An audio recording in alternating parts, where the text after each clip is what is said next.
warahmatullahi wabarakatuh. Waalaikumsalam. Bagi kita semua, Shalom, Om Swastiastu, Namo Buddhaya, salam kebajikan. Selamat pagi yang terhormat Bapak Dekan Fakultas Kedokteran Pembangunan Nasional Veteran Jakarta, Dr. Taufik Fredrik Pasyak. Kemudian yang terhormat para narasumber webinar pada hari ini dengan Prof. Dr. M. Guritno dan ada Bapak Yusuf Sutanto. Kemudian nanti akan bergabung sebentar lagi Bapak Dwiki Darmawan, dan yang terhormat, yang terkasih seluruh peserta webinar sosial pada hari ini yang berbahagia. Puji syukur kita panjatkan karena atas rahmatnya kita masih bisa berkumpul bersama ya pada hari ini untuk belajar ilmu dari para narasumber. Harus dilaksanakan secara online ya. Semoga kita semua tetap sehat selalu.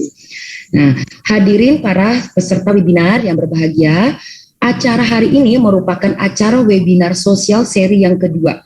Ya, di mana acara ini memang diselenggarakan oleh Fakultas Kedokteran Universitas Pembangunan Nasional Veteran Jakarta.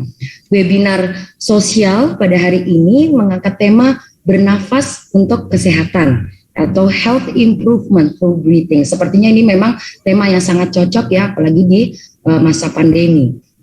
Baiklah, izinkan saya membacakan susunan acara pada hari ini. Yang pertama pembukaan, diikuti dengan menyanyikan lagu Indonesia Raya serta Mars Bela Negara. Kemudian sambutan ya dari Bapak Dekan. Lalu penyampaian materi dari para narasumber, sekaligus kita bisa diskusi dan tanya jawab. Dan yang terakhir penutupan. Baik, memasuki acara selanjutnya yaitu menyanyikan lagu Indonesia Raya dan Mars Bela Negara. Kami himbau kepada seluruh peserta untuk duduk tegak di tempat masing-masing.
Pancasila dan Nusantara.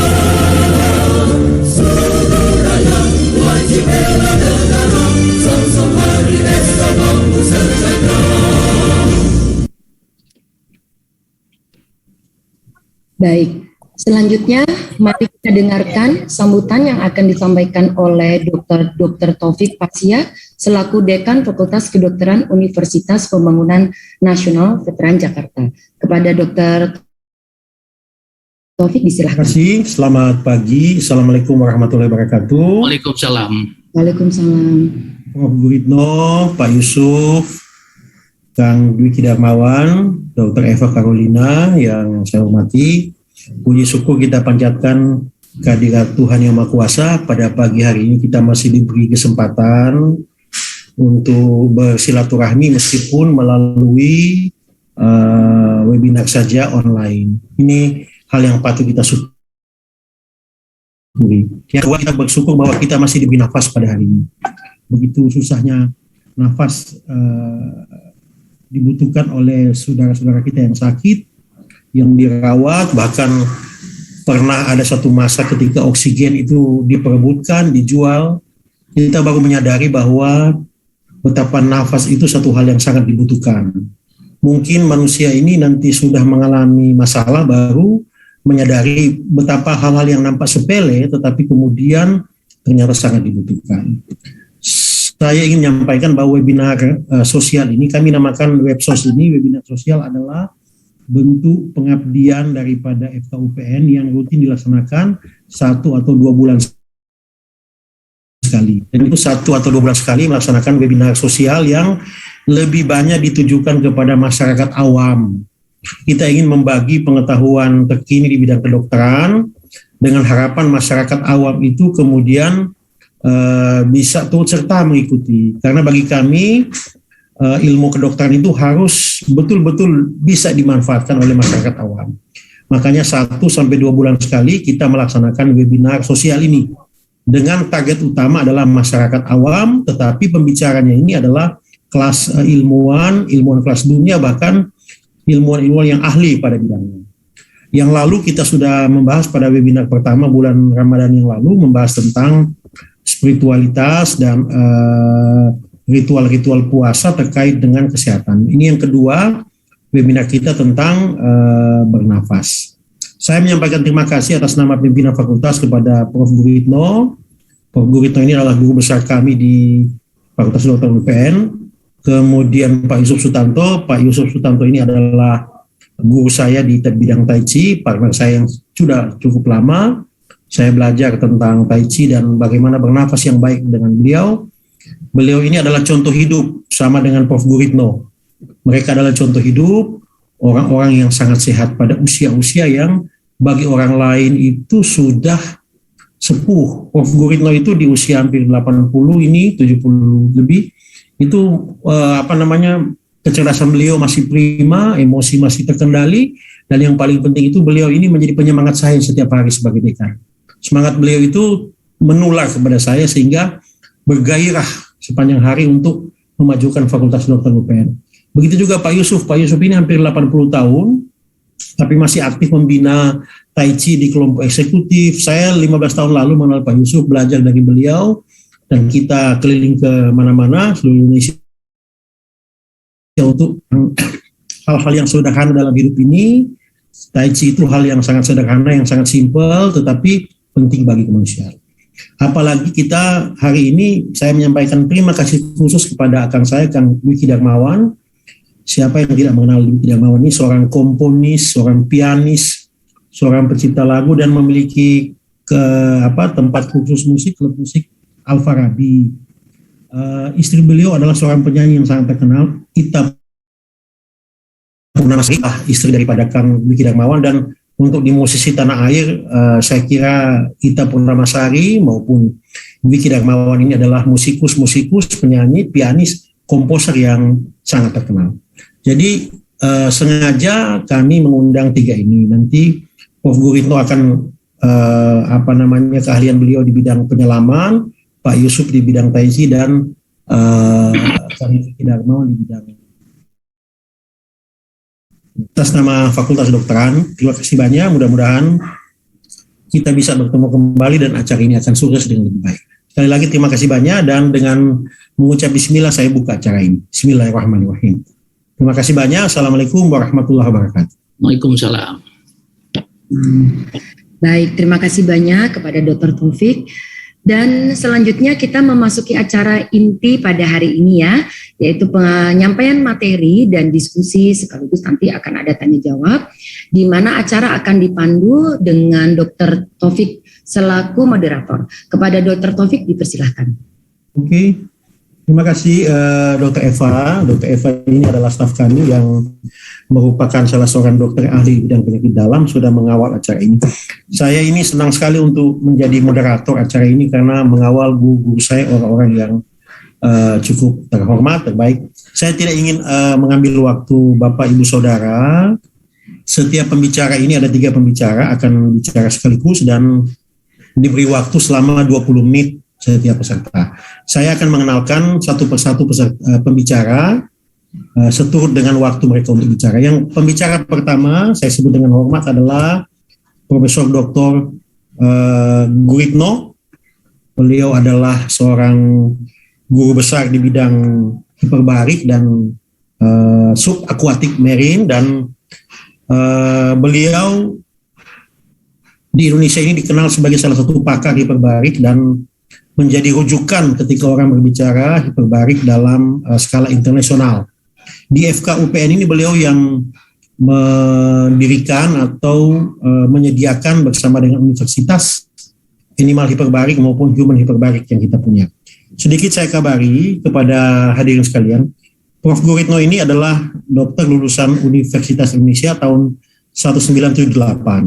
Kemudian pendidikan S2, S3, sampai guru besarnya itu didapat dari Faculté de Médecine Université d'Aix, Marseille, France. Baik pendidikan S2 maupun sampai dengan pendidikan S3.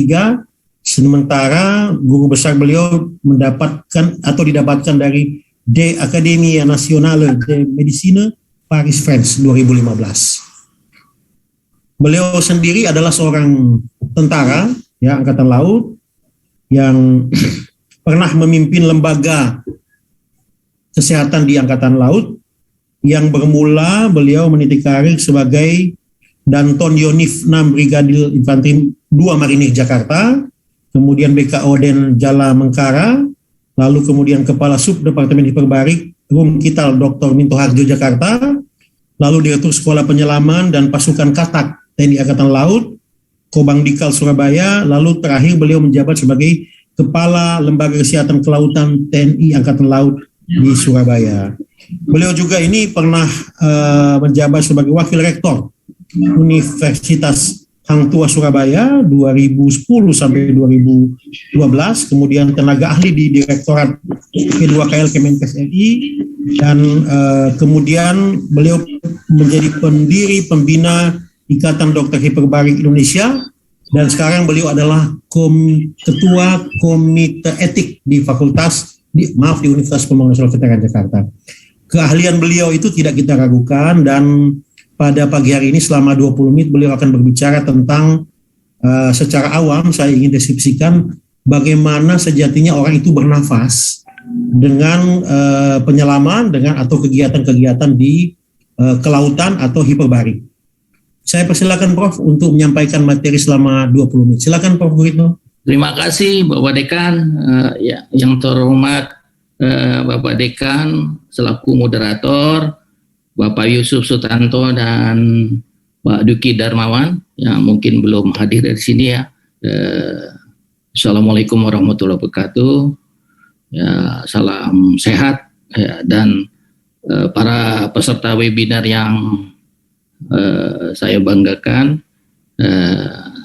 Pada pagi hari ini saya keluarkan dari sini ya. Dari sini atau dari mana ya? Dari sini. Prof, kalau bisa Prof. Iya, saya bisa. Bisa ya? Ada ya. Ya, topik yang akan saya berikan pada pagi hari ini adalah peningkatan performa fisik melalui olahraga scuba diving dan oksigen hyperbaric. Pertama perlu kami jelaskan tentang bagaimana performa fisik bagaimana menilai performa fisik. Itu bisa kita nilai dari berapa oksigen maksimal kilogram badan kita per menit yang bisa kita hirup. Itu kita bisa lakukan latihan dengan scuba diving atau penyelaman dengan scuba atau dengan hyperbaric oksigen. Ya. Yang kedua, saya akan menjelaskan intervensi penyelaman atau subaquatic atau diving itu bisa dilakukan dengan dua cara, yaitu dengan cara tanpa alat yang kita sebut sebagai penyelaman tahan nafas atau breath-hold dive, atau kalau orang Prancis sebut sebagai plonge d'apnée ya, yaitu tanpa alat sama sekali, sehingga orang untuk menikmati bawah air, bawah laut mungkin sangat terbatas karena sangat tergantung pada volume atau kapasitas paru-parunya. Maka orang dengan alat scuba ini bisa melakukan intervensi lebih lama ya di dalam air ya, dengan udara tekan ya. Jadi scuba singkatan dari self-contained underwater breathing apparatus, yaitu suatu alat ya, ada tabung yang bisa dibawa-bawa oleh si penyelam ya, yang berisi udara tekan ya. Suka di masyarakat salah menyebutkan bahwa di dalam scuba itu bukan berisi oksigen, tapi berisi udara tekan. Ya.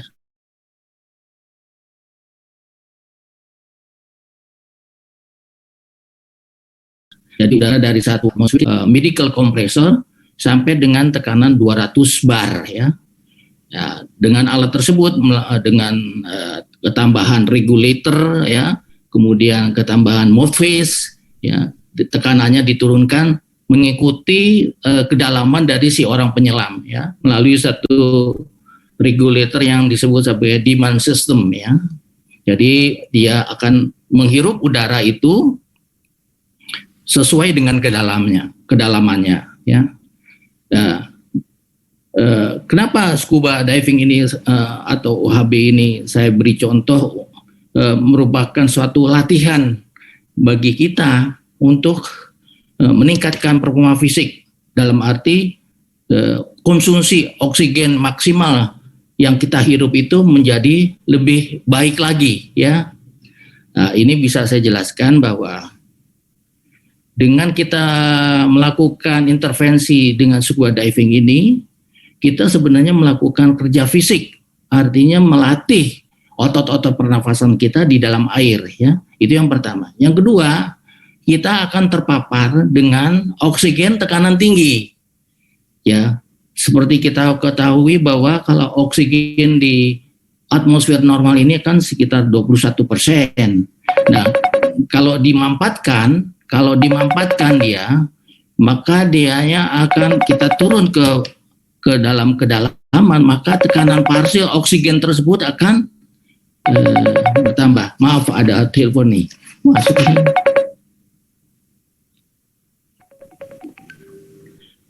Maka tekanan parsial oksigennya akan meningkat, maka kita sebut sebagai hyperoksi hiperbarik ya. Jadi penyelam scuba itu akan terpapar dengan hiperoksia hiperbarik ya. Ya. Aduh.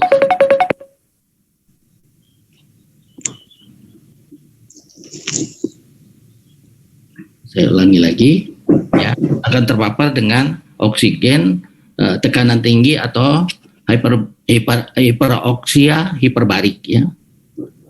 Nah, kita akan mendapatkan manfaat di mana satu kita melakukan kerja fisik di dalam kondisi hiperoksia hiperbarik ya.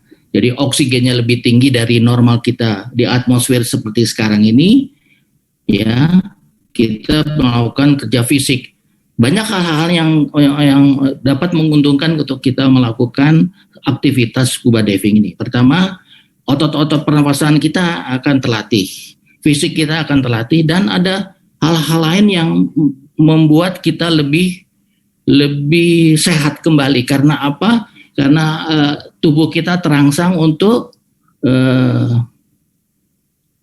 produksinya dari protein yang terkait dengan signal metabolisme kita akan meningkat gitu ya.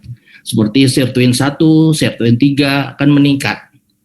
Demikian juga kalau kita melakukan kerja fisik di dalam hyperbaric chamber, ya kering ya, artinya tidak ada air, ya ditekan dengan udara tekan, itu sama. Ya kita melakukan kerja fisik di tekanan parsial oksigennya meningkat ya. Nah, seperti tadi saya jelaskan, selain keuntungan otot-otot pernapasan kita terlatih, kita juga akan mendapatkan keuntungan lain, yaitu terproduksinya sirtuin atau protein signalin di tubuh kita yang mengatur metabolisme kita seperti di jantung, di liver, ya sel-sel kita akan bertambah ya, mitokondrianya akan bertambah ya. Yang lebih penting lagi adalah ini suka digunakan pada orang-orang yang menderita diabetes. Seperti kita lihat dengan adanya scuba ini akan meningkatkan produksi insulin dari pankreasnya kita ya. Kemudian juga penggunaan atau uptake dari insulin dari ke otot-otot atau sel-sel lemak itu akan bertambah dengan adanya kita melakukan penyelaman dengan scuba ini ya. Selain juga di paru-paru, inflamasi atau inflamasi di organ-organ di jantung, di pankreas, di saluran pencernaan juga akan meningkat gitu ya. Nah, hal-hal inilah yang menarik untuk kita melakukan latihan dengan scuba diving. Latihan scuba diving itu bisa dilakukan dengan 5 meter, 10 meter, sampai paling 20 meter ya. Karena untuk kita melihat terumbu karang, karena terumbu karang itu tidak di kedalaman lebih dari 20 meter, 30 meter, tapi dia cukup dengan 10 meter, sudah kita bisa menikmati itu. Dan itu pun juga menimbulkan suatu efek endorfin kita meningkat ya. Jadi banyak efek-efek dari scuba ini, selain otot-otot pernafasan kita terlatih, protein akan tumbuh, utamanya adalah sirtuin 1 dan 3. Nah, sekarang saya akan bergerak tentang bagaimana kita melakukan kerja fisik. Setiap kerja fisik membutuhkan oksigen, ya.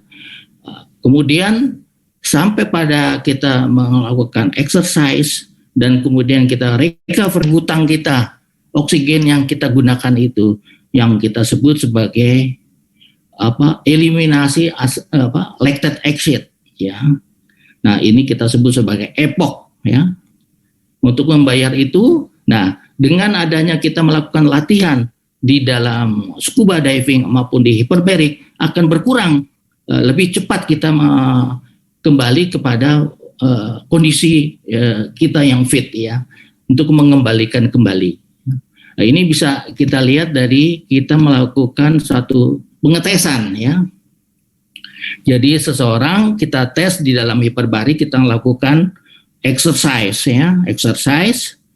Kemudian kita bandingkan dengan orang lain yang juga melakukan exercise ya. Tapi di kondisi atmosfer normal. Kita bandingkan seperti halnya yang dilakukan oleh pemain-pemain sepak bola Chili ya, dilakukan tes itu, kemudian di normobaric, kemudian dibandingkan dengan yang di hyperbaric ya. Ya, jadi seperti ini ya. Jadi yang normobaric, normobaric jadi oksigennya normal ya, tekanan barometriknya juga normal, persentase 21%. Kemudian kita bandingkan dengan hyperbaric, hiperoksi ya, di mana oksigen 100% murni dan ditekan sampai 10 meter, artinya jadi 2 ATA ya, 2 bar ya. Kemudian dilakukan pelatihan 3 minggu. Awal diperiksa, setelahnya 5 hari diperiksa, kemudian berikutnya juga terus diperiksa kemudian dibandingkan tadi yang saya ceritakan bagaimana konsumsi oksigen maksimalnya si orang itu. Ternyata bahwa dibandingkan populasi yang di kondisi normobarik normoksik normobarik dibandingkan dengan yang hiperoksik hiperbarik, awal dan akhir ternyata sangat berbeda ya, sangat berbeda ya. Jadi di sini saya lihat power outputnya juga berbeda ya. Ya, lebih tinggi yang di hiperoksi hiperbarik. Nah, kesimpulannya bahwa dengan latihan baik scuba diving maupun latihan di hiperbarik dalam kondisi hiperoksi hiperbarik, kita akan mendapatkan satu kebugaran yang luar biasa ya, dengan meningkatnya VO2 max atau konsumsi oksigen maksimal si orang tersebut. Kemudian juga adanya peningkatan dari sirtuin 1 dan 3, selain efek-efek dari meningkatnya insulin, transportasi insulin ke otot-otot artiket sel meningkat ya. Jadi kebugaran-kebugaran inilah yang kita dapatkan kalau kita melakukan latihan selain manfaat dari otot-otot pernapasan tersebut ya.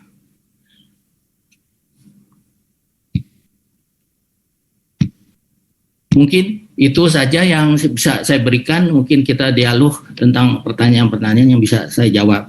Mungkin itu Bapak Moderator, Bapak Dekan. Ya, terima kasih. Terima kasih Prof. Ya. Prof, kita akan selesaikan 3 pembicara ini nanti sekaligus nanti kita akan peserta yang ingin bertanya materi Prof itu bisa nanti raise hand nanti atau bisa nulis di chatting ya. Oke Prof, kita lanjut dulu ke pembicara kedua. Pak Yusuf, halo Pak Yusuf. Pak Yusuf. Halo Pak Yusuf. Yuk, oke. Baiklah, nanti pembicara kedua ini tolong di-prepare Pak Yusuf. Prof. Guritno mohon di Oh ya sebentar. Maaf. Ya. Nah, saya kenalkan teman-teman peserta sekalian, pembicara kedua Pak Insinyur Yusuf Sutanto. Beliau adalah seorang Master Tai Chi yang pernah menempuh pendidikan di Institut Teknologi Tekstil di Bandung, kemudian dilanjutkan ke Jerman dan training di Jepang. Pernah menjadi staf direksi di PT Indofood Sukses Makmur dan selama kurang lebih 50 tahun menjadi pelatih Tai Chi di berbagai klub eksekutif sampai hari ini. Termasuk beliau juga menjadi dosen psikologi timur di Fakultas Psikologi Universitas Pancasila dan menggawangi pusat studi Pancasila di Universitas Pancasila.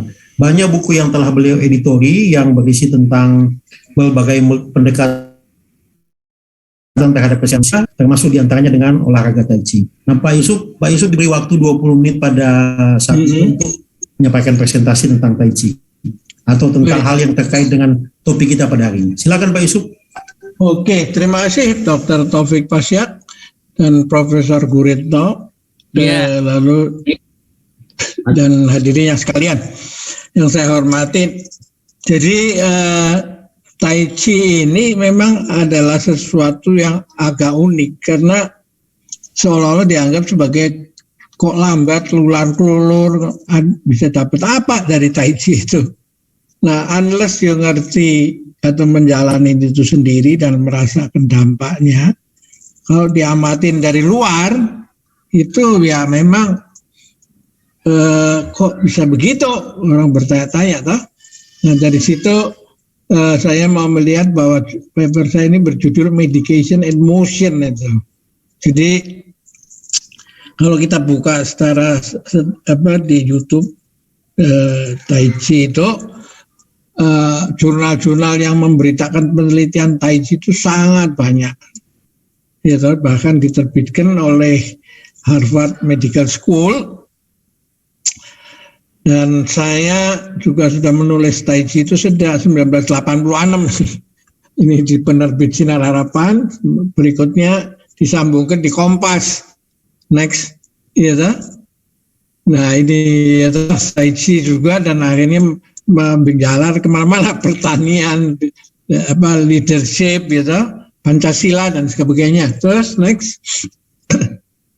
Nah, saya hanya mengatakan bahwa ini semua paper saya ini menjadi public domain karena konsepnya itu kalau di dalam biji sudah ada pohon, di dalam alfa ada omega dan sebaliknya, maka sang pencipta yang maha tahu dan ada berarti di masa lalu, kini dan depan itu. Jadi sebenarnya yang maha tahu itu memang ada di masa lalu, kini dan depan. Karena itu saya startnya dari sini, ya kan? Karena itu kita membutuhkan dialog terus menerus sehingga terjadi itu. Karena itu kita tidak menuntut hak cipta karena harus dilanjutkan terus. Next. Nah ini budaya Mandarin yang unik ini adalah dia start dari, kalau yang di manajemen itu tahu bahwa krisis itu adalah peluang. Jadi itu sangat induktif. Saya tahu problem based learning itu. Susahan itu dianggap sebagai krisis dan krisis itu adalah peluang. Apa itu pandemi yang demikian dahsyat itu bisa dianggap sebagai peluang untuk menggali ilmu yang lebih dalam. Nah di sebelah ini bahaya, yang kiri itu ada tempat di mana di atas ada petir, ledek, di bawah ada ular berbisa. Nah di sebelah kanan itu ada sesuatu yang besar, tertutup oleh curtain, gitu, tabir, di tengahnya ada kunci. Kalau ketemu kuncinya itu bisa menemukan sesuatu yang besar, gitu. Nah, bagaimana kita sekarang berpikir positif, jangan melihat pandemi itu sebagai beban, tapi sebagai peluang. Nah, ilmu apa yang mau kita dapatkan? Next. Nah, pandemi adalah memberi jalan supaya kita jangan merasa hebat dan merasa memiliki alam, alih-alih merawat tapi malah merusak, tuh. Membuktikan bahwa prinsip harmoni agung, bahwa yang terkecil bisa membuat kalang kabut yang besar, yang mengklaim sebagai the winner takes all, seperti terbukti dari dinosaurus juga bisa punah, toh. Nah, Tai Chi ini bisa membuat transformasi dari ilmu bela diri dalam arti sempit ego menjadi menjaga kesehatan dan kepentingan bersama, humanisme, dan sampai kepada kosmis, ya toh. Paling banyak diteliti. Nah, menelitikan itu kan tidak gampang, karena itu pasti dia orang yang mengajar itu menyadari bahwa medis modern itu juga ada batasnya. Kalau yang nggak ada batas kan Tuhan, toh. Nah, yang tidak ada batas itu mau diisi dengan apa? Dengan herbal bisa, tapi yang kita cari yang lebih bisa dengan tubuh kita sendiri yaitu dengan dengan motion itu. Nah, inilah Tai Chi, ya toh. Nah, lalu meditation itu meditation and action itu memikirkan tentang mindfulness itu yang penting sekali untuk mengatasi stres. Next. Nah, ini tidak terlalu perlu, nanti bisa dibaca sendiri. Untuk ini nanti ngabisin waktu. Next. Nah, ini filosofinya adalah begini, kalau you menengadah ke atas, you melihat langit, menunduk ke bawah, you melihat bumi.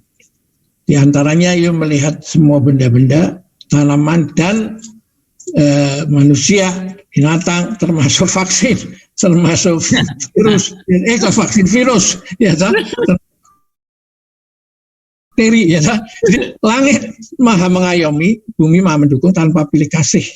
Ketika bumi kekeringan, langit menurunkan hujan. Ketika mulai langit kekeringan, giliran bumi mengirim uap air ke langit.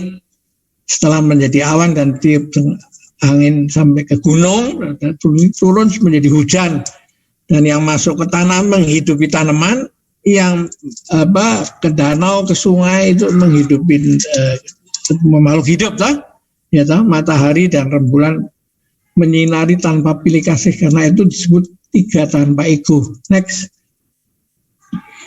Nah, ini Tai Chi memotong siklus penderitaan menjadi tua, sakit, dan mati yang sempat membuat seorang pangeran Siddhartha Gautama urung mau dijadikan raja, karena dia mau menyelesaikan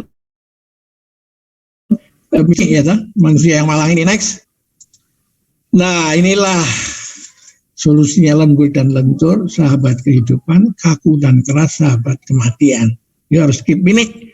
Dan karena itu harus melakukan gerakan yang antagonistik itu. Ya, sinus gitu ya. Naik turun, maju mundur, putar kiri, putar kanan. Next. Nah, ini ya belum lagi, nanti dibaca penting tapi enggak. Nanti waktu 20 menit hilang aja. Next.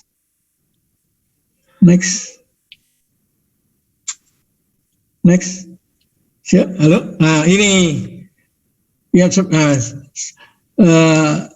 alam mengajar harmoni agung gitu. Nah, ini ya sebelah kiri ini manusia yang besar itu, ya. Nah, di sebelahnya ini ada yang besar. Ini dikarenakan langit, manusia dan bumi bersatu melakukan gerakan yin yang, dan pusatnya ada di Tantien tuh, 4 jari di bawah pusar, ya toh.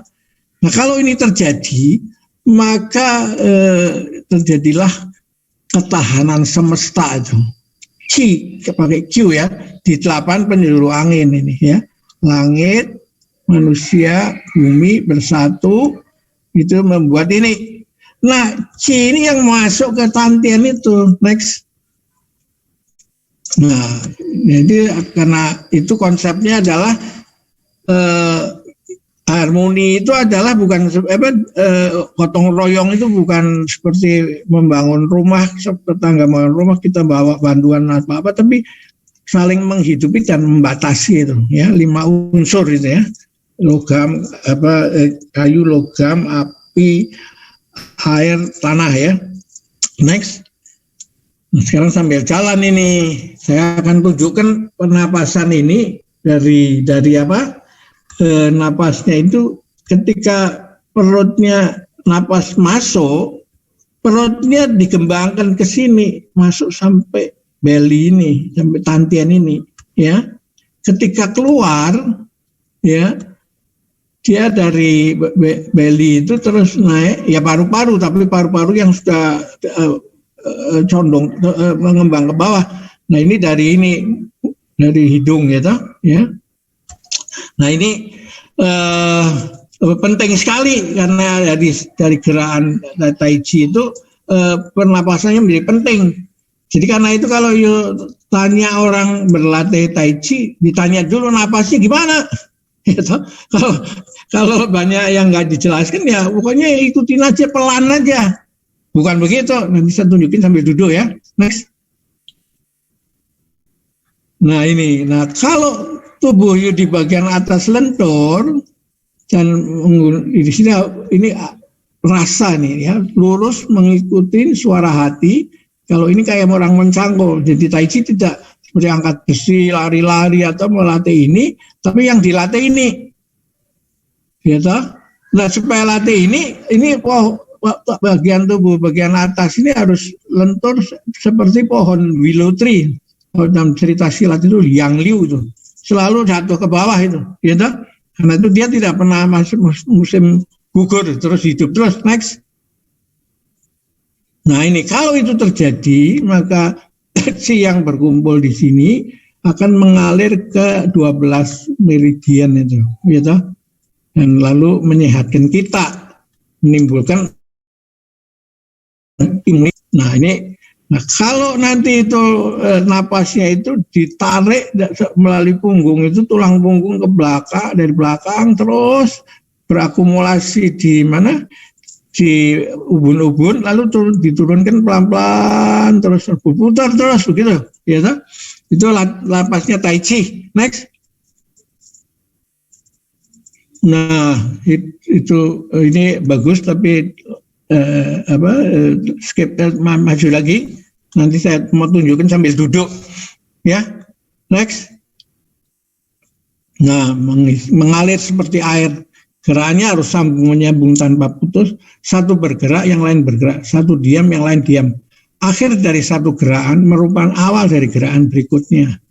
Ketika bumi tubuh kita ditarik bumi, napasnya masuk melalui hidung, meski gerakannya sudah seolah berhenti, tapi napasnya terus berlanjut sampai perut bumi. Ketika ditarik ke langit, napas kita keluar melalui mulut, meski geraknya sudah berhenti, napasnya terus berlanjut sampai langit, terus ke 7 itu. Akibatnya gerakan Tai Chi menjadi perlahan, bukan dibuat perlahan, hanya akibat aja, ya toh? Ya. Nah ini next, maju lagi sedikit. Jantung detak jantung ini salah satu peserta saya yang sport medicine bingung di Tai Chi gimana ya, kok beda paradigmnya dengan sport kesehatan olahraga, dibilang karena apa, detak jantung dari latihan, mulai latihan sampai berhenti latihan itu stabil aja. Jadi ini nggak bisa ditaker dinilai oleh cara-cara yang biasa. Next. Ya, nah kalau jalan lain ini bagus, tapi nanti baca sendiri, ya. Ini membentuk karakter. Next. Ya, ini buku tentang perubahan. Nah, ini penting nih. Next. Nah, alam semesta itu digerakkan oleh dua kekuatan yang bertahan, heaven and earth, ya. Wind dan thunder, ya. Lake, danau dengan gunung, api dengan ini. Nah, gerakan yang antagonistik ini membentuk next. Nah ini heksagram, inilah di atas langit dan ini bumi yang vertikal, ya. Nah selama setahun itu bergerak, setiap makhluk hidup ini bergerak menurut heksagram ini, ya toh. Nah heksagram titik-titik yang penting adalah next. Nah ini titik balik fuk gitu, ya toh. Ya, tinggi sedikit, tinggi sedikit. Nah, ini yin yang di atas garis putus-putus itu, dan yang muda itu ada di bawah 3 ini, ya. Nah, syairnya begini, yin di atas, yang muda di bawah. Musim semi setelah matang di musim panas, lapuk di musim gugur dan seolah berhenti tumbuh di musim dingin, tiba-tiba muncul musim semi datang lagi. Saat cemerlang yang selama ditekan muncul kembali. Ada gerakan spontan, perlahan dan tidak menggunakan kekerasan. Karena sesuai dengan keadaan, tidak menimbulkan cedera. Yang lama ditinggalkan, yang baru diperkenalkan. Ya. Next. Nah, ini mengapa Tai Chi menjadi ini. Nah ini kalau punya anatomi barat yang begini kan. Gitu? Ada darah, ada ini organ-organ. Next. Next, nah ini getah bening, nah karena itu sport di barat ya begini, nggak bisa, ya itu aja karena pengetahuannya yang itu beda pendekatannya, ya. Nah sekarang saya mau menunjukkan bagaimana melatih napas melalui saya duduk di depan saya, nanti tolong kamera disodorkan ke saya, ya. Mohon, saya mau menunjukkan bagaimana dia punya Tai Chi ini. Ini saya mau duduk, ya. Belajar Tai Chi sebaiknya dimulai dengan duduk. Karena apa? Karena mau menunjukkan napasnya yang utama, entry point-nya melalui napas, sehingga dengan duduk itu napas Anda bisa benar, ya kan? Nah, kalau duduk di sini begini, ininya begini, itu otomatis abdomennya, belly-nya berkembang, ya ke sana, ya. Kalau begini napasnya pendek, ya. Mesti begini kan.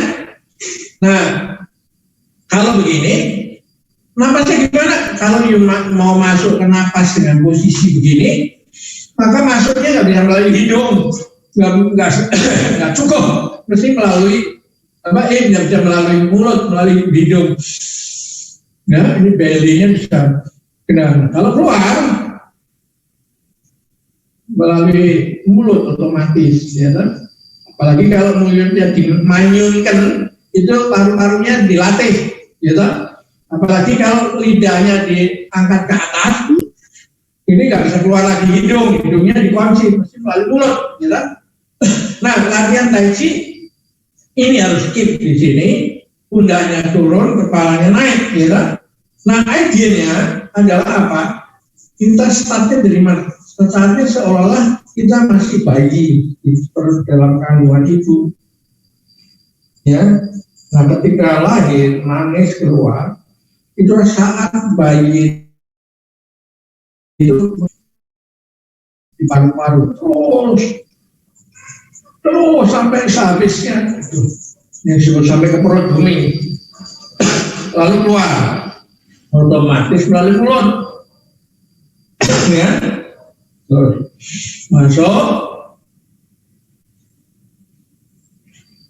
keluar. Nah ini yang digoreng selama 30 menit seperti dari gawang ini, dari modal ini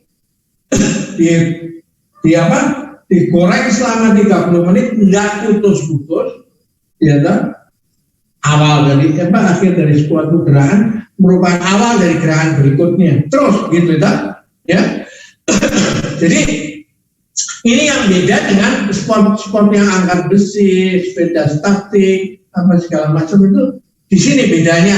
Jadi karena itu berlatih tai chi sambil duduk dan berdiri. Nanti yang berdiri bisa dilihat di YouTube. Saya sudah upload di sana ya toh. Itu hasilnya nggak berapa beda sama yuk berdiri atau duduk. Karena yang dilahirkan, yang diarah itu adalah mengisi tantien itu. Ya. Nah inilah menariknya dari Tai Chi. Karena itu Tai Chi ini bisa menjadi, karena kalau you masih awal dikerjakan, maka kalau kena serangan apapun, ventilator juga nggak perlu lagi, karena you sudah, tubuh you itu sudah menjadi sesuatu seperti akordeon yang dimainkan terus begitu, ya. Kalau waktunya sudah habis, kasih tahu ya. Next, sekarang gambarnya berikutnya. Slide-nya. Nah, bisa dilakukan 30 menit tanpa putus, ya. Dan dilakukan 2 jam setelah makan atau 1 jam setelah makan siang, atau ya masih Pak Yusuf tinggal 1 menit Pak Yusuf ya, 1 menit lagi. Nah itu oke. Jadi karena itu bisa menjadi olahraga yang mengarahkan kalau sambil duduk sebelum tidur itu bisa mengarahkan terus-menerus pikiran otak kita ke arah gelombang alfa, sehingga bisa mengobatin lama-lama pikiran yang mengganggu kita itu akhirnya akan kalah sama gelombang alfa itu, dan kita lalu bisa dengan tanpa obat itu bisa minum bisa tidur nyenyak gitu. Karena itu ada syair, hidup ini akhirnya orang-orang yang sukses itu mengatakan begini, hidup ini sebenarnya tujuannya makan 3 kali sehari kalau sudah tua. Kalau 4 kali sehari jadi penyakit kan? Kalau malam berdoa supaya tidur nyenyak, meskipun di atas ranjang emas itu, ya toh. Jadi penting sekali berdoa tidur nyenyak, meskipun ya nggak bisa, kalau minum obat nggak ada, sama aja bohong toh. Nah, itu tapi dibikin satu cerita, tukang becak itu, abang becak itu lebih bahagia daripada orang kaya karena bisa mendengkur pules di atas becaknya itu. Jadi dia akan menjadi orang yang sudah naik ke puncak gunung lalu turun kembali ke kehidupan nyata, yaitu makan 3 kali sehari.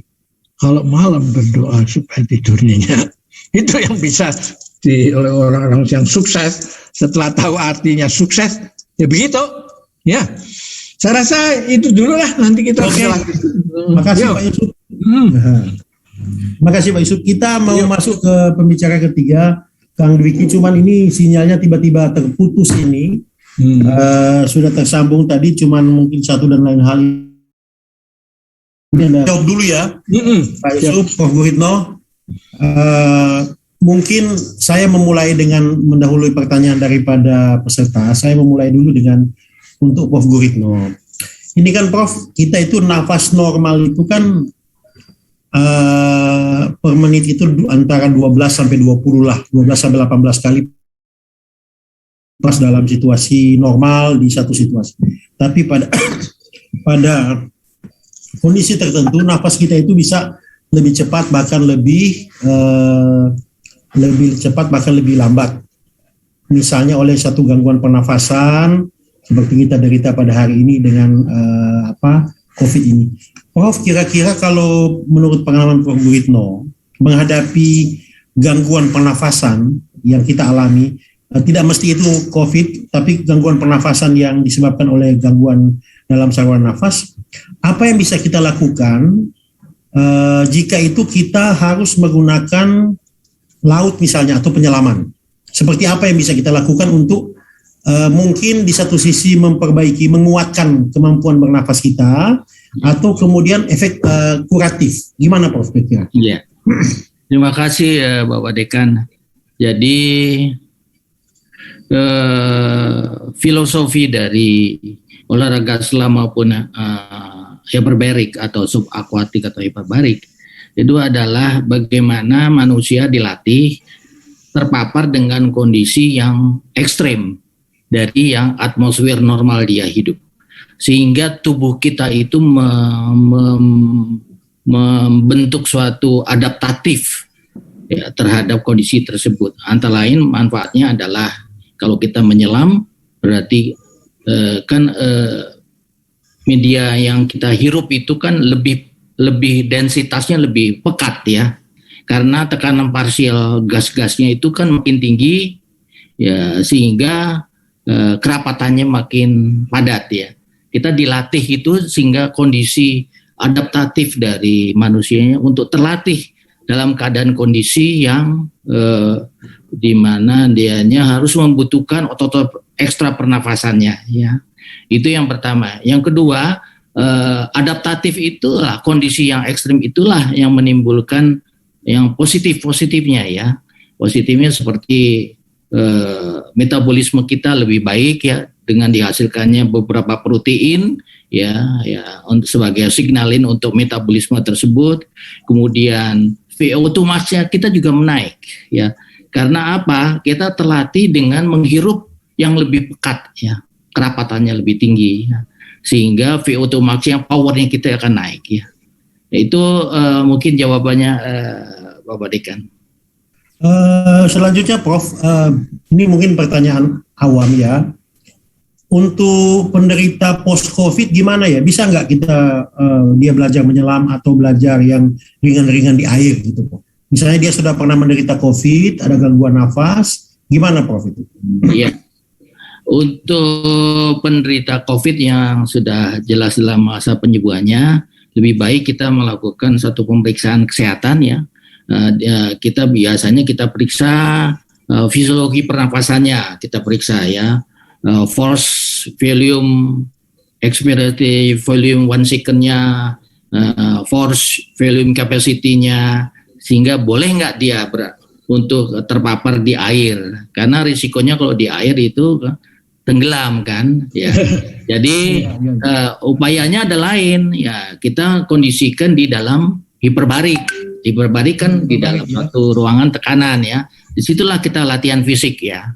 Dan banyak case report di luar negeri menyatakan bahwa untuk menghilangkan hipoksi, storm cytokine, kemudian menghilangkan fibrosis parunya itu dengan terapi oksigen hiperbarik ya. Dan ini akan kita laksanakan di UPN dalam proyek penelitian besar post COVID ya dengan pemberian HBO terapi ya. Kita akan lihat bagaimana kondisi recovery-nya nih, apakah tidak terjadi fibrosis paru, apakah hipoksinya bisa tertanggulangi, kemudian reseptor-reseptor yang ada di pembuluh darah, di paru, di pembuluh darah, di pencernaan atau di otak bisa kembali lagi ya. Nah itu kita bisa teliti nanti beberapa pasien uji klinis dengan pemberian oksigen terapi dan kita nilai pre dan post-nya. Gitu Bapak Dekan. Oh iya, terima kasih Prof. Jadi memang ada peluang kita untuk melakukan riset hiperbarik ya Prof, terhadap pasien-pasien post-COVID. Selanjutnya ini Prof, ini kan nafas ini kan kunci kehidupan manusia ya. Kalau ya manusia ini hilang segala-galanya ya kalau tidak ada nafas, sehingga pada kasus-kasus tertentu diberi nafas buatan. Ya. Izin saya tanya Prof, kalau menurut pengalaman Prof sebagai seorang ahli yang mendalami soal nafas oksigen ini, sebenarnya itu dalam kehidupan sehari-hari itu adakah trik atau tip bernafas yang baik itu seperti apa sebenarnya? Menurut pengalaman kita kan selama ini kan bernafas alamiah ya Prof. Kita kan alamiah kan, ya bangun tidur kita bernafas aja, sama dengan gitu kita minum alamiah saja, kita nggak pernah melatihnya sebagai sebuah skill. Apakah memang perlu kita sebagai manusia belajar untuk menjadikan bernafas itu sebagai sebuah skill, keterampilan, sehingga kalau ada kasus-kasus seperti pandemi ini kita serangan nafas itu kita betul-betul sudah ada punya skill untuk meningkatkan kemampuan bernafas, atau gimana menurut pengalaman Prof Guritno ini? Silakan Prof. Terima kasih. Utamanya Bapak Dekan adalah manusia bagaimana melatih otot-otot pernafasan dengan baik. Yang paling utama adalah bagaimana proses ekspirasi itu bisa berlangsung dengan baik selain inspirasinya. Nah, ini bisa dilakukan dengan ya pertama ya bidang saya adalah dengan terpaparnya dengan kondisi tekanan parsial oksigen yang tinggi, ya, kemudian tekanan yang tinggi, sehingga dengan sendirinya kerapatannya akan tinggi dan dia akan terlatih teradaptasi dengan kondisi udara atau nafas yang pekat gitu. Kamera gini berarti mati ya? Oke. Pak Yusuf, kalau saya sambil kita ini sudah ada beberapa pertanyaan, tapi saya ingin mengeksplorasi lebih dalam. Kalau menurut Pak Yusuf sendiri dari segi mengolah, ini kan Tai Chi, ini kan olahraga yang boleh dikatakan seni, bisa dikatakan olahraga, bisa dikatakan bela diri juga, tetapi intinya bahwa ada suatu gerakan-gerakan yang lembut, yang halus, yang pelan. Gerakan-gerakan ini barangkali kalau sejauh pengetahuan saya mungkin seturut dengan frekuensi nafas manusia. Jadi dia olah pelan-pelan seperti Pak Yusuf, adakah pengalaman atau resep Pak Yusuf itu sebenarnya bagaimana kita melatih nafas yang baik itu setiap hari supaya seperti saya tanyakan ke Prof Guritno tadi, supaya bernafas itu bukan hanya sekedar kegiatan rutin bangun bernafas, tapi betul-betul kita punya skill. Sama dengan menendangkan Pak Yusuf, menendang itu kita kan semua bisa menendang bola, tapi menendang menjadikan gol sebagai sebuah gitu. Kita juga ini semua orang kan bisa berlari. Semua itu tanpa diajak bisa berlari. Tapi bagaimana berlari itu menjadi sebuah skill, sama juga seperti kita bergantung di sebuah besi gantungan, kita bisa bergantung, tapi untuk menjadi seorang pesenam dengan baik kita perlu latihan. Nah, kalau soal nafas ini gimana Pak Yusuf? Kalau dari segi pandangan Tai Chi ini melatih nafas ini? Saya ambil contoh dengan ini ya, boneka Tai Chi ini. Ya, boneka Tai Chi kan kelihatan nih Pak ya? Bisa. Kelihatan ya. Jadi napasnya ini, nah ketika ini gerakan ekspansi keluar, ketika kontraksi masuk, ya. Nah untuk bisa jadi begini, dia punya bagian atas itu harus dibikin lentur, ya toh? So nggak seperti pohon wilotri itu, ya toh? Nah lalu dikatakan waktu, nah karena saya ketemu ada Prof Teguh dan lain-lain itu ahli otak mengatakan Pak Yusuf jam 6 pagi sudah jangan ditawar lagi lah, itu karena itu sesuai dengan bioritem pada saat itu burung-burung berkicau apa segala itu. Nah lalu diperkuat lagi oleh Fakultas Kesehatan Masyarakat. Ngamatin saya punya Zoom itu tiap pagi, dia mengatakan Pak Yusuf mengadakan sesuatu yang kontinu, lalu preventif, promotif, kuratif sama rehabilitatif. Ini pendekatan yang holistik ini, gitu. Kalau hanya case by case begitu nggak selesai ini pandemi ini, apalagi nyerang paru-paru, gitu. Benar. Jadi tetap itu. Dan menariknya peserta dari saya itu baru setelah sembuh baru ngaku satu-satu, Pak, saya ini pada waktu latihan Bapak ini kena itu Pak, istilah isoma di rumah itu.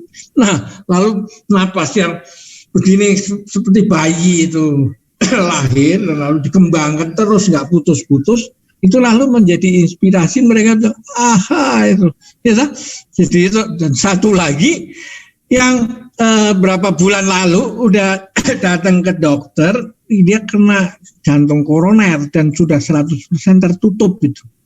Dia sudah pamitan sama universitasnya, saya sudah nggak bisa ngajar lagi di sini, ya di universitas.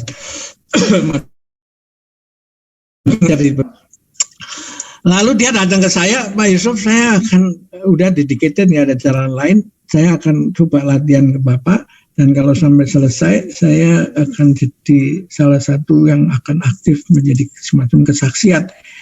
Sekarang itu setelah 6 bulan ini mukanya kembali cerah, dia memimpin Zoom, latihan Zoom tiap pagi itu, Pak.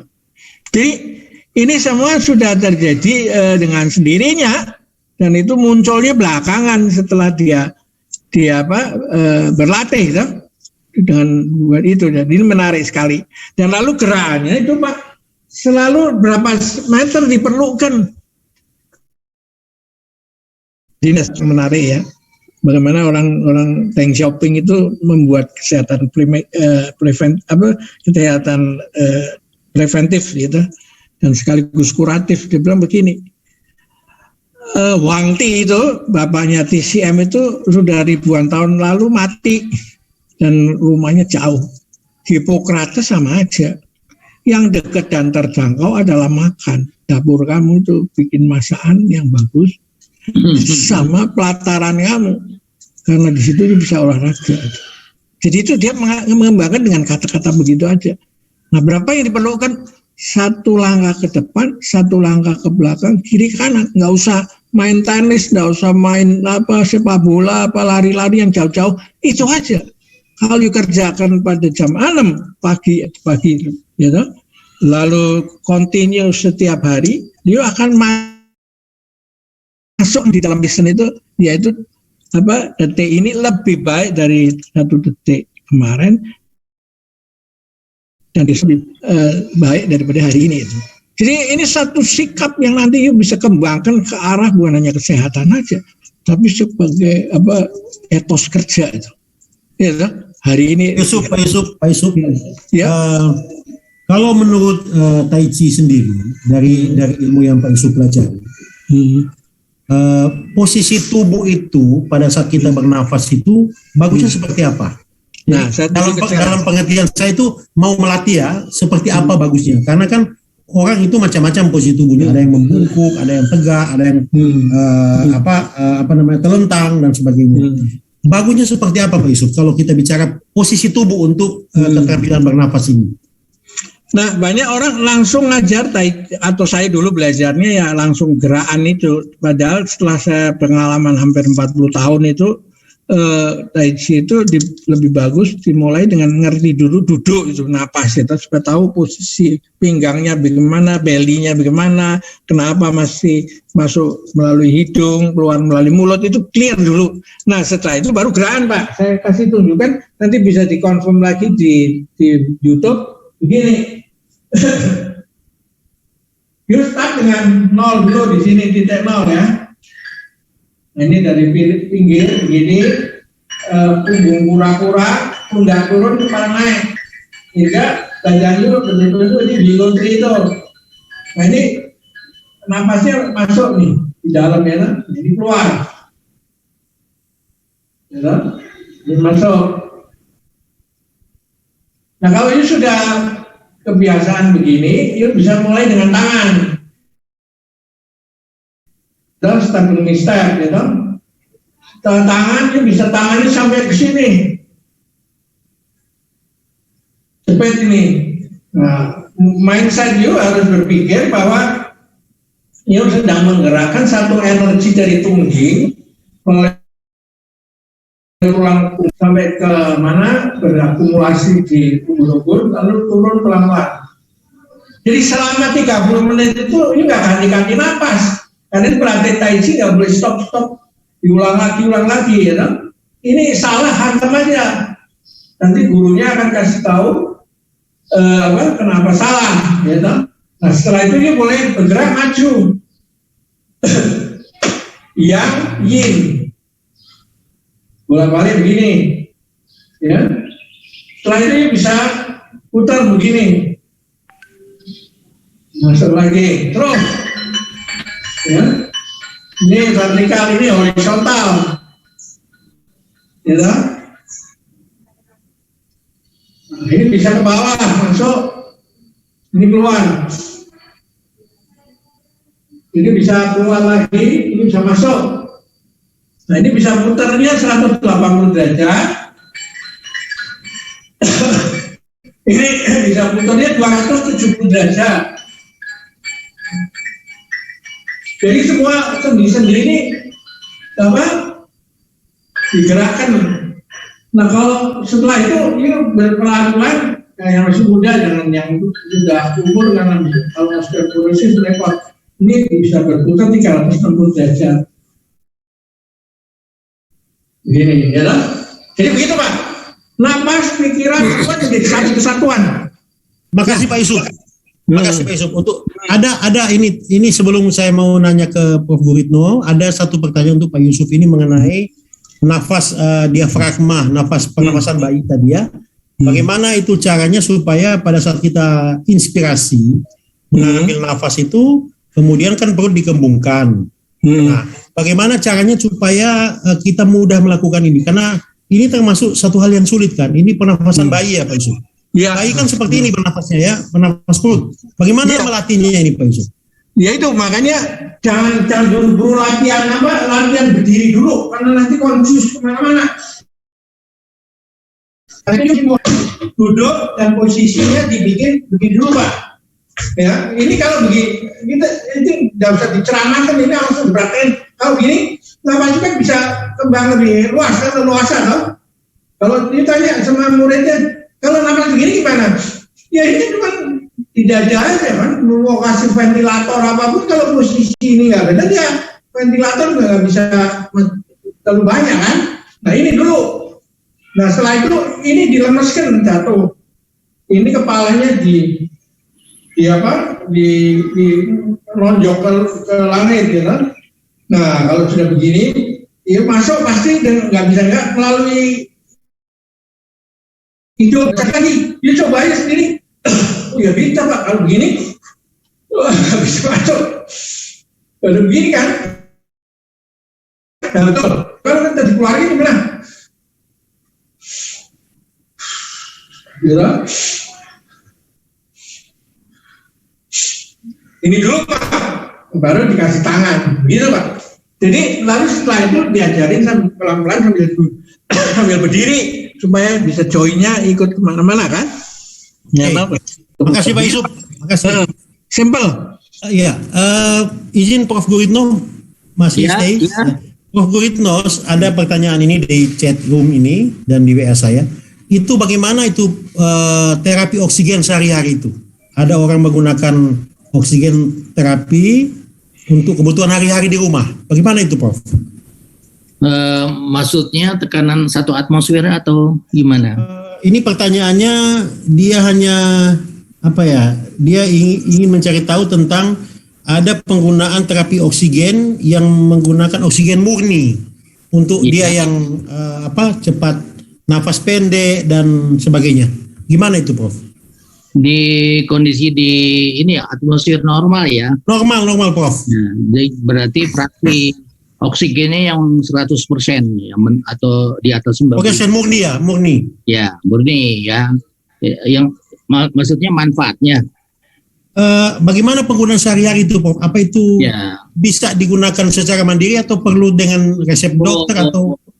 Itu harus melalui pantauan orang kesehatan ya. Sangat dibahayakan adalah kalau terjadinya keracunan oksigen pada kondisi tersebut ya. Jadi karena kita untuk dosis oksigen ini harus mencapai suatu dosis hormesis ya. Kalau ilmiahnya itu antara 10 mikromolar sampai 100 mikromolar H2O2 yang dihasilkan oleh oksigen tersebut. Jadi oksigen itu ke dalam tubuh akan dirubah oleh sel-sel itu menjadi hidrogen peroksida. Ya, jadi superoksid anion dirubah oleh SOD menjadi hidrogen peroksida. Nah, hidrogen peroksida ini membutuhkan enzim katalase, peroksidase untuk terurai menjadi H2O2. Ya, jangan sampai terjadi pembentukan radikal oksigen spesies atau keton. Nah, itu yang dibahayakan adalah keracunan oksigen. Ya, keracunan oksigen kita bisa mengalami keracunan oksigen paru-paru maupun keracunan oksigen susunan saraf pusat. Ya. Itu Bapak. Oh iya, Prof, ini ada juga pertanyaan, ada yang bertanya, apa sih bedanya itu oksigen cair, oksigen gas, dan oksigen konsentrator? Katanya ada 3 dalam tabung itu, ada yang oksigen gas, ada yang oksigen cair, ada yang oksigen konsentrator. Gimana itu, Prof? Kalau oksigen gas yang ada disiapkan di rumah sakit itu di atas 95% kan, standar medical itu kan WHO kan di atas 95% oksigen ya. Kalau oksigen cair adalah dari pabrikannya itu dikondisikan menjadi cair ya. Ya, nanti sampai di rumah sakit dievaporisasikan menjadi gas. Nah, perlu didorong dengan kompresor untuk sampai ke ruangan-ruangan tersebut gitu ya. Tapi kalau oksigen konsentrat itu mungkin adalah produksi dari oksigen generator ya. Jadi bagaimana mengkonsentrasikan dari udara biasa itu menjadi oksigen sampai 95% atau di atas 95% itu. Oke. Terima kasih, Prof. Ya. Dari peserta yang mau nanya silakan, yang tolong diacungkan tangan aja. Raise hand kalau ada yang mau nanya. Saya persilakan. Ini hadir, ini mantan murid saya sekarang jadi wakil rektor 1 di UHT. Oh iya. Dr. Dian. Salam kenal, dokter. Mungkin ada dari peserta yang mau nanya ini. Terima kasih. Ya. Atau dokter Dian mau ngomong, mau ini nambah-nambah dok untuk sharing. Ini kita khususkan untuk orang awam, pesertanya itu awam. Kita ingin memberikan pengetahuan mereka tentang oksigen dan nafas. Sehingga seperti saya sampaikan di awal tadi, bernafas itu kalau bisa setelah kita belajar dari pandemi ini, bernafas pun harus ada keterampilan, ada ilmunya. Jadi bukan hanya seperti hari-hari, kan semua kita bernafas, tapi tidak semua orang tahu bernafas dengan baik. Para penyelam, ya, para penyanyi, itu olahragawan hebat, itu kan mereka tahu bernafas dengan baik. Nah, kita orang awam yang nggak tahu. Jadi dokter Dian, kita ingin sharing ke masyarakat awam, ke mahasiswa mengenai cara bernafas dengan baik dan oksigen. Silakan, mungkin dokter Dian ada yang mau share atau gimana, dokter? Dokter Dian ini adalah dokter gigi yang mengambil S3-nya hiperbarik di UNER dan kebetulan adalah kopromotornya saya. Mudah-mudahan sebentar lagi jadi profesor ya. Insya Allah, amin. Silakan Bu Dokter Dian, mungkin mau share dikit. Ya, terima kasih. Ini mohon maaf ini karena bersama-sama menggabung dengan 3 Zoom jadi ini tadi telinganya dibagi-bagi untuk bertiga. Terima kasih, tadi saya sudah diberi kesempatan untuk hadir di webinar ini. Tadi juga sempat saya mendengarkan Prof. Guritno menyampaikan, kemudian Bapak Dr. Yusuf untuk tadi paparannya, matur nuwun. Terima kasih. Mungkin saya sementara sambil ini saja dulu mendengarkan. Monggo. Ya, makasih. Ini ada beberapa pertanyaan. Salah satunya, Prof. Guritno, bisa dijelaskan lebih dalam mengenai terapi hiperbarik itu untuk apa aja bisa dipakai? Ya.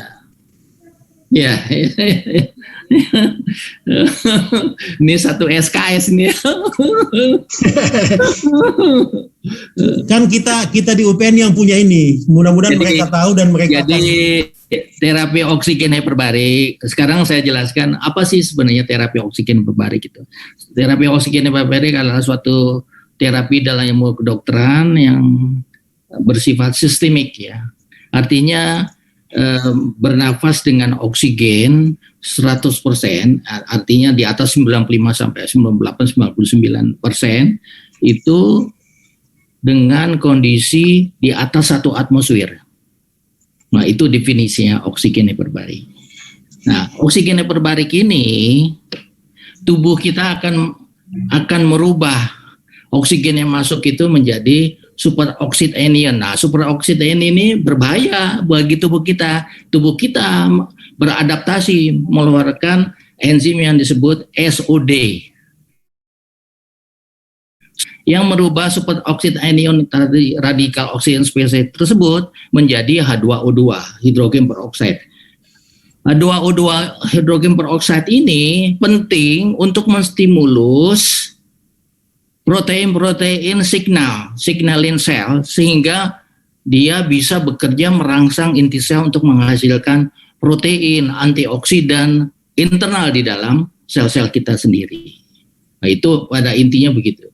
Nah, terapi untuk hiperbarik itu ada 2 terapi untuk penyakit-penyakit akibat subaquatik atau penyelaman seperti decompression sickness, gas embolism, ya, barotrauma, juga untuk penyakit-penyakit klinis. Nah, penyakit-penyakit klinis ini sangat banyak.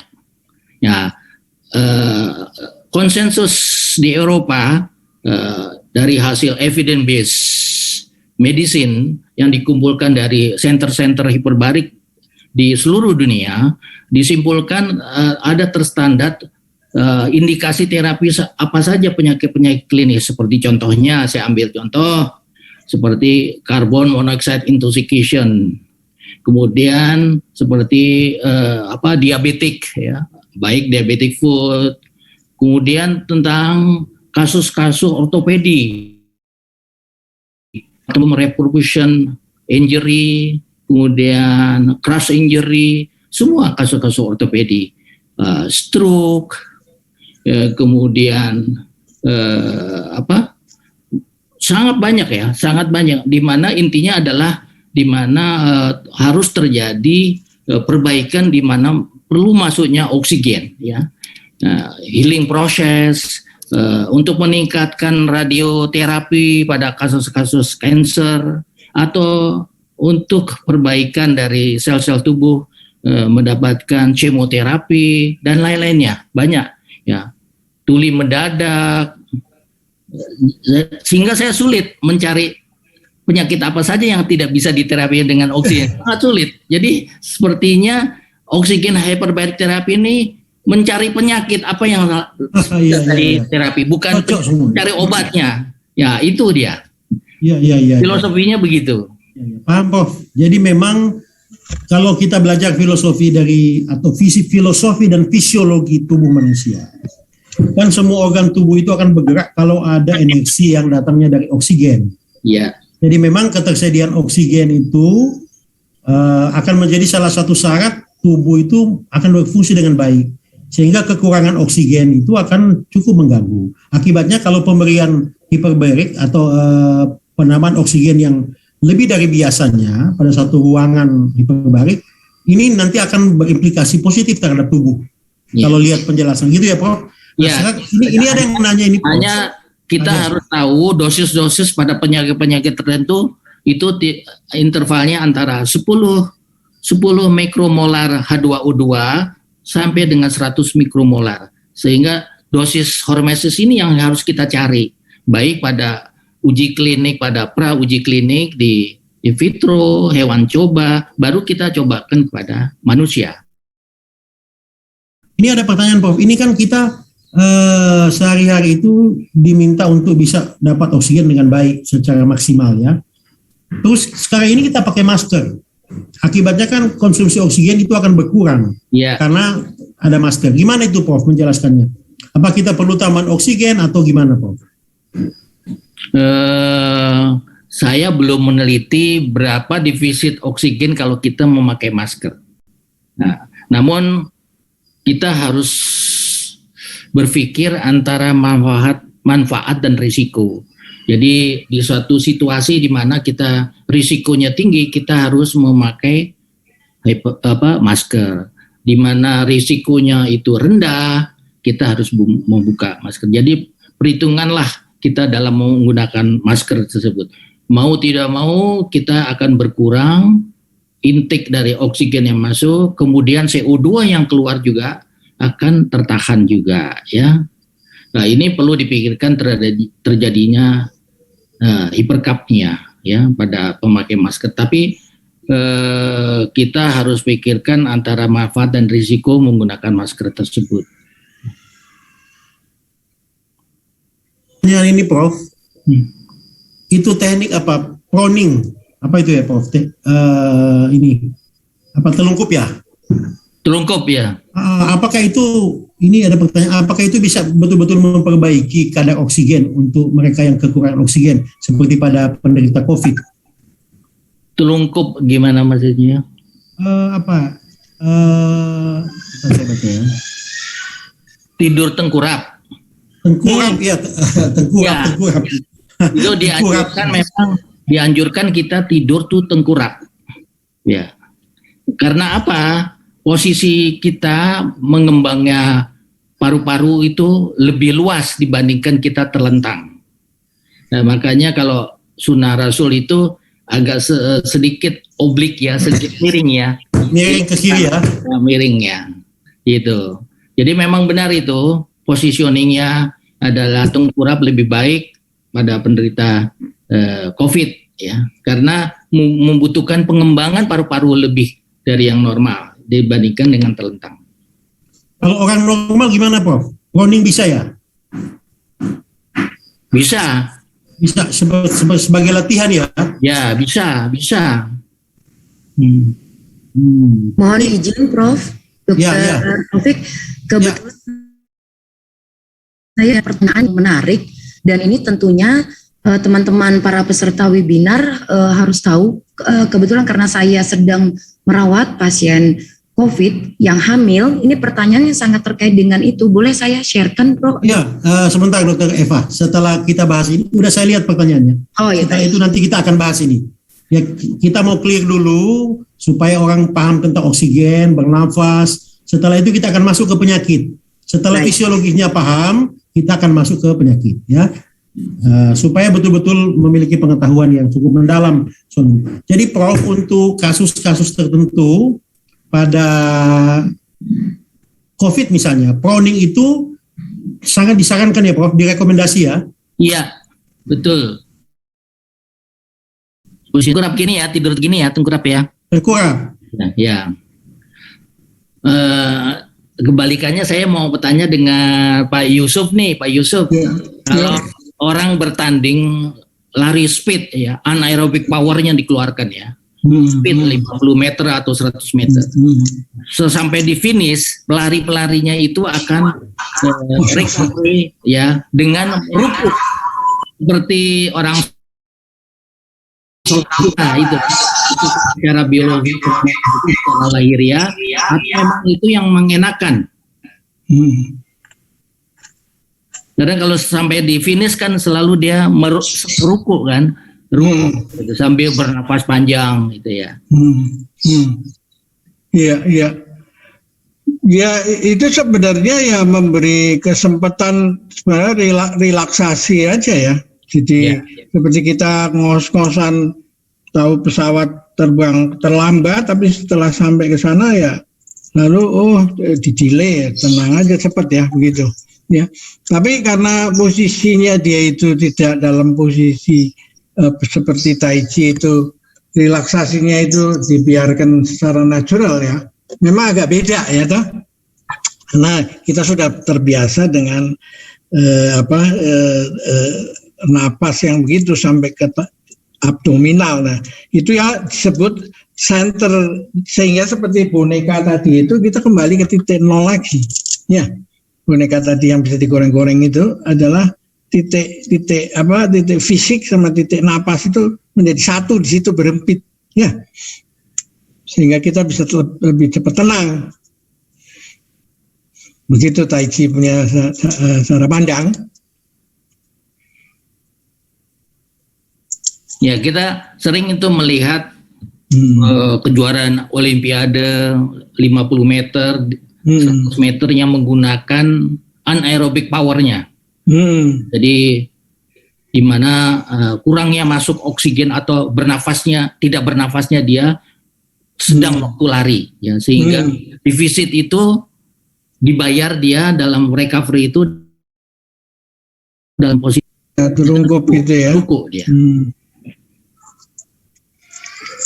Ya mungkin ya dicoba aja kalau dia belajar Tai Chi dengan cara yang lebih apa? Nanti dirasakan sendiri toh. Tapi yang pengalaman saya begitu Pak. Jadi kalau dia sudah belajar sudah sering latihan Tai Chi dan kita mau tiap pagi itu Pak, tidak boleh bawa lubang. Kita bisa ikut di Zoom itu free of charge Pak, semua diusahakan untuk bisa diikuti oleh masyarakat bebas, ya, supaya target. Ayo tanya lagi Pak Yusuf, Tai Chi ini positioningnya banyak melatih anaerobic power atau aerobic power dalam dia proyeksinya menghirup udara atau oksigen. Jadi kalau Bapak nanti sudah dalam posisi duduk pinggangnya begitu ya, lalu masalah aerobik sama anaerobik itu nggak terlalu penting lagi, karena yang penting itu napasnya sudah masuk sampai ke, bahkan dibilang sampai ke perut bumi itu kalau disedot itu. Tapi yang nyedot itu bukan napas ada paru-paru kita, tapi imajinasi kita membiarkan yin bumi itu menarik seluruh kita punya badan dan napas itu. Kalau badan itu sudah ada kendalanya nggak bisa lebih lagi, itu napasnya itu yang terus sampai ke perut bumi. Nah kalau ditarik oleh langit, badannya sudah mentok, tapi idenya itu napasnya sampai ke langit ke-7 atau begitu. Nah itulah yang menyebabkan Tai Chi itu menjadi pelan, itu akibat daripada konsep ini, bukan dibuat pelan, ya lah. Itu yang menjadi inti begitu. Nah ini harus ngerti dulu. Orang semua yang belajar Tai Chi harus ngerti dulu. Ini bukan gerakan pelan, tapi gerakan akibat dari napas itu begini. Ya. Terima kasih Pak Yusuf. Prof. Guritno, ada pertanyaan juga ini dari Mas Yusuf. Bagaimana itu minuman mineral yang mengandung oksigen? Ya. Gimana itu, Prof? Diklaim mengandung oksigen murni. Jadi minuman-minuman yang mengandung oksigen itu kan waktu di pabriknya itu dimasukkannya oksigen itu dengan tekanan lebih dari 1 atmosfer, tapi tidak besar, ya, sehingga tekanan parsialnya meningkat, maka kelarutannya meningkat pada kondisi yang tertutup waktu ditutup. Tapi waktu kita mau beli, setelah kita mau minum kan kita buka itu. Buka. Akhirnya kali normal. Jadi sebenarnya nonsen. Larutan oksigennya kembali lagi keluar. Waktu dibuatnya benar. Seperti Coca-Cola ada CO2 kan, CO2 sebagai penyegar dimampatkan, kelarutannya makin tinggi. Diminum kan kalau kita buka perlahan-lahan terus baru kita minum, beda sama kita buka cepat. Hilang dia. Ya. Sama dengan oksigen, ya kembali ke atmosfer normal, kita hidup di satu normal, ya kembali lagi ya sama seperti biasa. Ya paham. Kemudian ada pertanyaan sini, saya ingin minta Dr. Eva, salah satu staf kita yang pernah merawat ibu hamil. Dr. Eva, halo, bisa monitor? Ya dok. Ya, ini ada pertanyaan mengenai ibu hamil yang post-COVID ini. Bisa dibaca gimana ini Dr. Eva? Ya, ini pertanyaan dari peserta ya, buat ibu hamil khususnya hamil besar. Tentunya penggunaan oksigen akan berbagi dengan si bayi. Nah, bagaimana latihan pernafasan before atau preventif atau pasca terkena COVID-19 ya. Nah, mohon izin kalau boleh saya men-sharekan kasus di lapangan ya, Dok. Jadi silakan. Coba dan silakan. dan terus terang saya juga sering mengalami kesulitan ini, bagaimana pasien hamil besar bisa meningkatkan asupan oksigennya. Jadi pasien hamil itu memang tidak direkomendasikan untuk prone yang betul-betul telungkup. Memang jadi sebelum ada pandemi pun itu tidak merupakan indikasi, jadi bukan merupakan hal yang direkomendasikan oleh dokter kandungannya. Namun pada saat pasien hamil besar kena COVID dan pasca kena COVID, ternyata penting sekali Prof dan Pak Yusuf peranan fisioterapi. Tapi utamanya chest fisioterapi, latihan nafas, dan ini yang saya sedang tangani untuk salah satu pasien saya ini. Pasien saya hamil besar post COVID Prof dan Pak Yusuf, kesulitan untuk bernafas, kesulitan mengeluarkan dahak. Nah, kami menganjurkan untuk pasien tidak proning tapi memiringkan badan. Minimal masih bisa memiringkan badan kanan dan kiri. Dilakukan chest fisioterapi, jadi ada gerakan tapping dengan punggungnya. Dada iya, punggung iya Prof. Yang terakhir itu latihan nafas. Ternyata itu jauh lebih baik secara klinis daripada yang tidak dilatih nafas, Prof. Nafas seperti Pak Yusuf sampaikan ya, coba simple mengambil nafas dari hidung, lalu ekspirasinya dari mulut. Nah, mengambil inspirasi dari hidung, ekspirasi dari mulut. Jadi memang tidak bisa optimal sekali kami meminta pasien hamil untuk benar-benar badannya tengkurap, telungkup ya, sulit ya Prof ya, dan tapi ternyata dengan kami coba dimiringkan kanan kiri gitu, sekuat pasien sembari berlatih nafas cukup membantu, saturasi oksigen pasien bisa naik. Itu bagaimana ya Prof ya?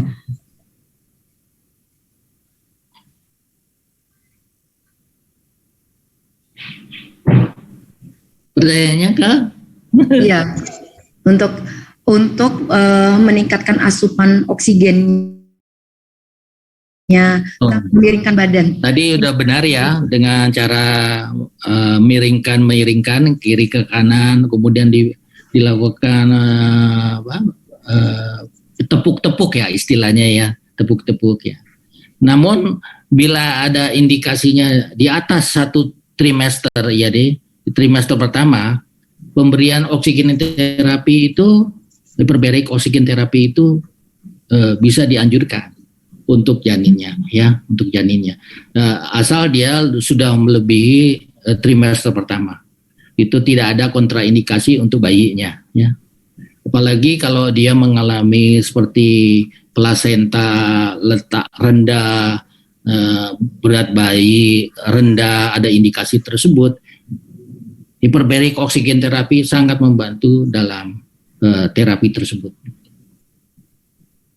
Baik, terima kasih Prof penjelasannya.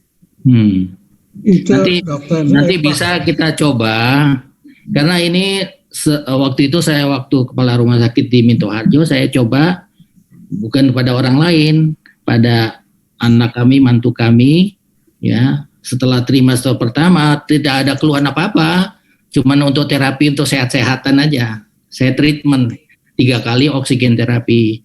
Ternyata memang cucu-cucu saya alhamdulillah brilian ya. Mungkin karena asupan itu saya juga nggak tahu, perlu diteliti karena cuma case report aja ini. Yang jelas setelah trimester pertama. Mungkin itu sama Dr. Fakhri itu, mari kita bisa melakukan penelitian berat bayi rendah, placenta previa dan lain-lainnya, itu kita terapi dengan pada ibu hamil. Dan kita bisa observasi tuh kelanjutannya, kecerdasannya segalanya. Oke, terima kasih Dr. Eva, Pak Yusuf. Prof. Guritno, ini ada pertanyaan terakhir ini. Yeah. Apakah ada kontraindikasi untuk hiperbarik terapi? Kontraindikasi? Oh, ada. Ya. Ada. Kontraindikasi ada 2, yaitu relatif dan absolut. Ya, sekarang saya bahas yang absolut. Yang absolut itu pneumotoraks spontan. Ya, jadi ada kalau pasien-pasien yang ada riwayat pneumotoraks spontan itu adalah kontraindikasi absolut. Kemudian yang kedua adalah pacemaker. Namun pacemaker ini pada tahun di atas 2000, saya lupa ya 2000 berapa, ada seorang bintang 3 dengan pacemaker. Dia mengalami tuli mendadak dari Medan naik pesawat.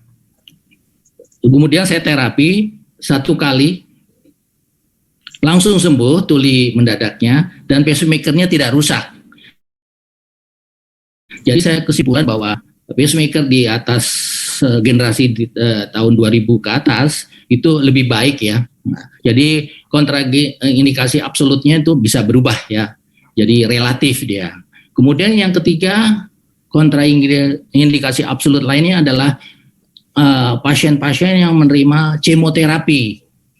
Nah, kemoterapi itu kan banyak sel-sel normal rusak. Sehingga prediksi kita banyak letupan oksidatif stresnya pada tubuh tersebut. Nah, namun kita bisa sikapi, kita lakukan pemberian oksigen terapi ini sebelum mendapatkan kemoterapi. Ya, 1 bulan sebelumnya kita berikan oksigen terapi, lalu kita berikan kemoterapi. Nah, yang relatif adalah seperti sinusitis, rinitis, ya, penyakit virus. Artinya kalau sudah diobati, ya boleh melakukan terapi oksigen hiperbarik, itu yang relatif. Begitu, Prof. Bapak Dekan. Terima kasih, Prof. Guritno. Pak Taufik, saya mau dikasih Dokter Eva ya. Jadi kalau orangnya lagi hamil ya, nanti jadi hamil itu sebenarnya karena perutnya begini, memang agak susah untuk ini.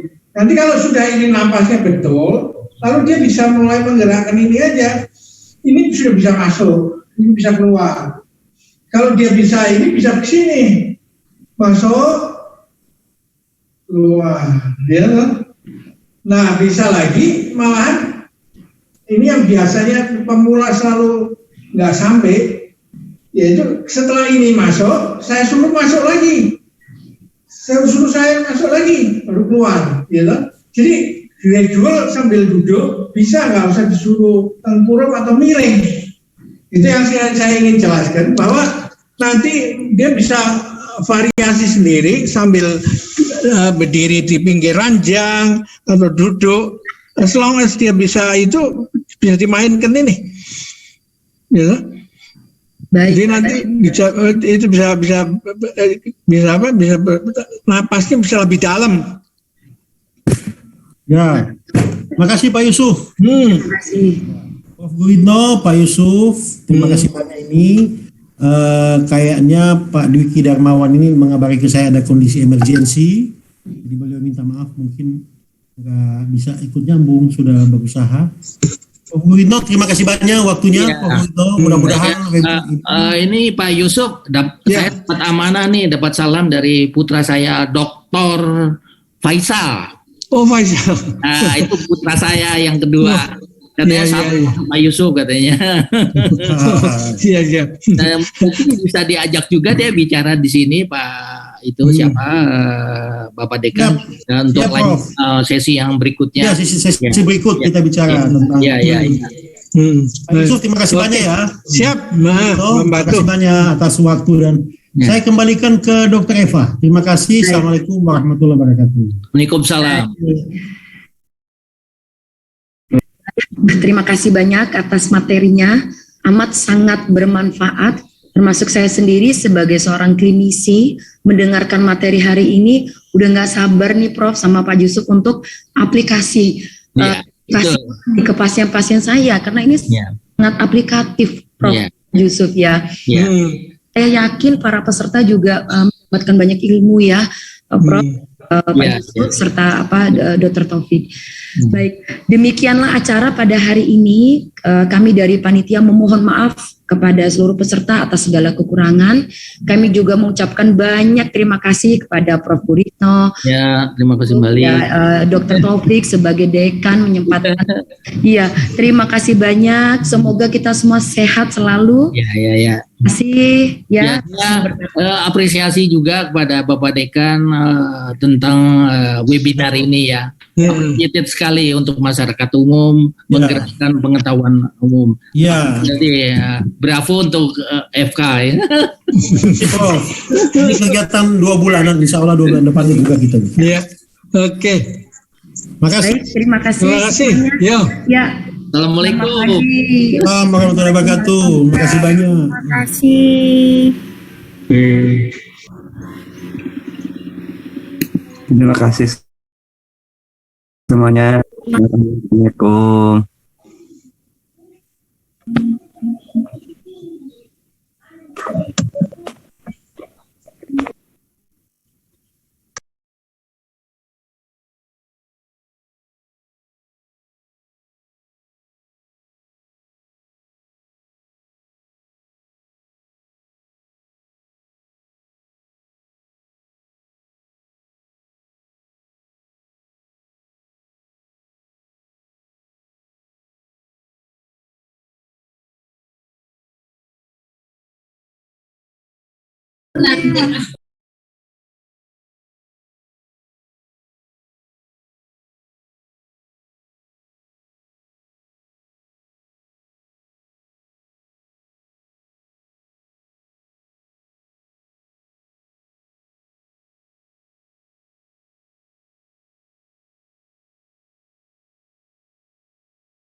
Recording stopped.